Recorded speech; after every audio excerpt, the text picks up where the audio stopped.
Stretch Armstrong is one of those mythical properties that has languished in development for what seems like forever. Now, 20 years later, the Hollywood Reporter spoke with the people who have tried and thus far failed to bring Stretch Armstrong to the screen. We were a $140 million toy company, and our biggest toy was Stretch Armstrong. I got the idea of trying to sell it to the movie industry, which I didn't know anything about, but I knew it could make a great movie. Around 1991 or 92, a client of mine calls me and says, "Remember this doll, Stretch Armstrong?" I go, "Jay, I'm not really interested in playing with dolls. What do you got? Do you think it could be a movie?" I'm like, "Yeah, I don't know what it is, but it's a great title." I called John and introduced myself. I told him I had a relationship with Joe Roth. He had just started a new company called Caravan. I called him up. I brought over the doll and did a little presentation. Joe said, "Hey, let's do it." I thought it was a great idea for a movie. We were developing it as a comedy, in the vein of Flubber. This was certainly a big, marketable idea. Joe gives me a call and tells me he just got a call from Jeffrey Katzenberg, and he wants Stretch Armstrong now. They had hired a director. He had done Angels in the Outfield. I was a little leery of a project that originated in concept with a toy. I had been attached loosely to Masters of the Universe before it was made. That was kind of scary because the story was driven by a promotion of a toy.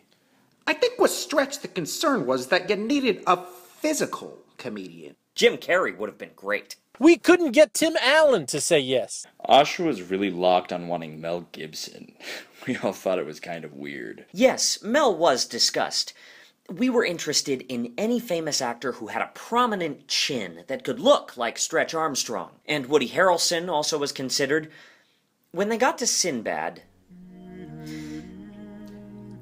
I realized they didn't care about what Stretch Armstrong looked like. I was interested in getting someone who could look like Stretch Armstrong because we had a toy that related to it, and we didn't have to make a new toy. Stretch was blonde and had a big chin. Then they started talking Danny DeVito and this and that. Then I realized that they were in the movie business. Anything about toys was inconsequential.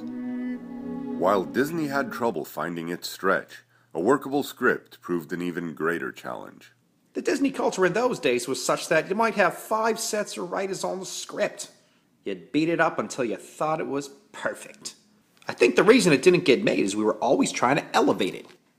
Mike Werb and I met with Caravan Development executive Sarah Bowman, and she said, "Here's the situation. We've heard a lot of pitches, and all of them have been heavy on gags with stretchy arms, legs, and necks. The obvious. We need a family movie." We wanted to take more of a Frank Capra angle. We said, if Frank Capra would direct a superhero movie, it would be this. Joe and Roger were really happy with our script. About a week later, I get a call from Mike. He says, "Well, the news about Stretch Armstrong couldn't be worse. It totally did not compute because up until that day, we were heroes. He said, The studio is reeling. This is not at all what the studio wanted or expected." We asked Sarah Bowman, what happened? All she would say is, "That's water under the bridge."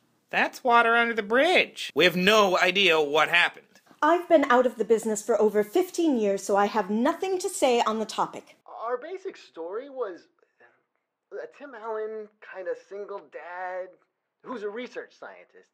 He's trying to balance his work life with raising his 2 kids, and he's stretched, too thin, which I'm sure is the metaphor we used. And then he accidentally takes this serum and he gets stretchy powers. It was a family comedy. It wasn't really a superhero movie. Stretch Armstrong sounds like it's paid the mortgages for a lot of writers over the past 20 years. With Greg Erb and Craig Mazin's script, there was a point where I thought, we should go make this. To 2 executives taking a fresh look at it, there were questions. We felt like maybe it wasn't contemporary enough, as we needed it to work in the marketplace. We finally got Danny DeVito attached. I think it was like a $10 million deal. I remember that number, and I'll tell you why. My version took place in San Francisco because I wanted to use the bridge and those streets. I wanted to stretch the living hell out of him. At one point, he saves an armored truck that goes off the bridge. There were all these big fun set pieces. There's one where he stretches so high that he is past the fuselage of a jet. Danny DeVito did not want to do any short jokes. The whole point of Stretch Armstrong was stretching, and Danny DeVito, the short guy, stretching. Apparently, he didn't want any references made to that. Peter Schneider said, "There's no way I'm paying Danny DeVito $10 million to be in a movie called Stretch Armstrong when you can't make any real jokes." Something like that. I was devastated. Danny left the project. Then we had the idea of Jackie Chan. Jackie Chan was having great success with family entertainment, and we talked about something more in the action genre, but that didn't quite stick. I got a call from Brigham Taylor, great guy, who says Brian Grazer is interested. Then Imagine took over the development of the property, and I went off.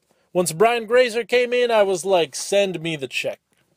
Osher sold Cap Toys to Hasbro in 1996, and the project remained dormant for years. Then, in February 2008, Universal Pictures and Hasbro announced a deal to produce movies based on Hasbro properties. Twilight's Taylor Lautner would play Stretch. In the past 2 years, Taylor has emerged as a real star at the global box office. He brings the perfect balance of energy and athleticism to the role of an unlikely superhero with a fantastic superpower. The awesome thing with toys is it doesn't give you a storyline, so you get to create it. The development process for this movie has been awesome!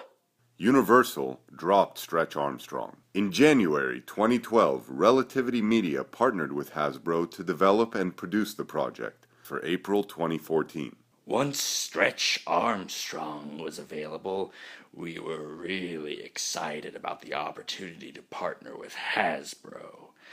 What we love about this project in particular is it gives us an opportunity to introduce a brand new superhero from scratch. There is a big opportunity here.